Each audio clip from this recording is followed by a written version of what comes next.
اور اس سردی کے موسم کی ابتدا میں ہی مسلمانوں پہ ایک آزمائش بھی آتی ہے کہ 25 دسمبر کا دن آئے گا، سخت سردی ہوگی۔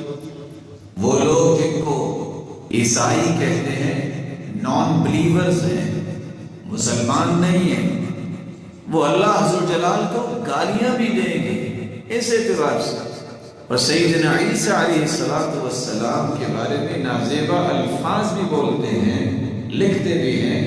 کس انداز سے؟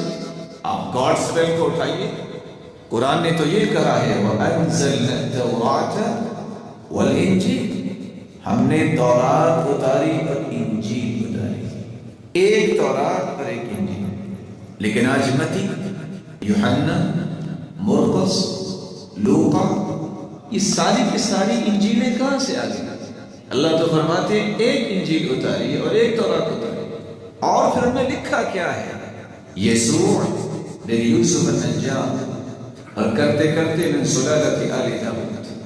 ان لوگوں کو کیک پیش کرتے ہوئے مسلمان کو شرم نہیں آتی جو اپنی کتابوں میں لکھتے ہیں کہ مریم علیہ الصلاۃ والسلام کی دوستی یوسف النجار سے ہوئی، جس کی پاداش میں عیسیٰ پیدا ہوئے۔ اور مسلمانوں کا عقیدہ ہے کہ وہ اللہ عز و جلال کے پیغمبر ہیں، رسول اللہ کا کلمہ ہے، القاها الى مریم روح من، یہ اللہ عز و جلال نے القا کیا وقتی عزت پانے کے لیے۔ اور میرے محترم کتنی خوبصورت بات کہہ رہے تھے، 2 سے 4 پکچر بنوانے کے لیے انسان اتنا لالچی اور سطحی قسم کا ہو گیا ہے۔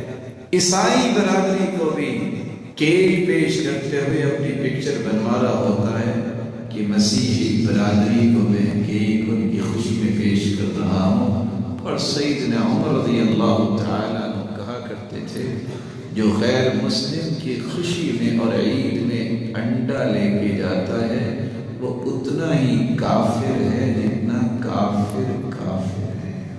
2-2 ہزار کا کیک لے جانے والے نے کبھی سوچا کہ ان موسمی تغیرات میں اسے صرف اللہ کی نافرمانی نظر آتی ہے؟ رسول اللہ صلی اللہ علیہ وسلم نے زندگی کے آخری سالوں میں ہر اس بات کی مخالفت کی جو یہودی اور عیسائی کیے تھے، اور آپ نے کہا میں مخالفت کروں، اور مسلمان ہے کہ اسی آنکھ کی یہ لالچی آنکھ کبھی بھرتی نہیں ہے، اس کو عزت جو ہے وہ جھوٹی عزت حاصل کرنے میں کبھی شرم نہیں آئی۔ عزت وہ ہے جو بلال کو اللہ نے عطا کی، یہ کالے رنگ کا غلام چلتا زمین پہ تھا اور قدموں کی آہٹ جنت میں سنائی۔ عزت اس کو کہتے ہیں۔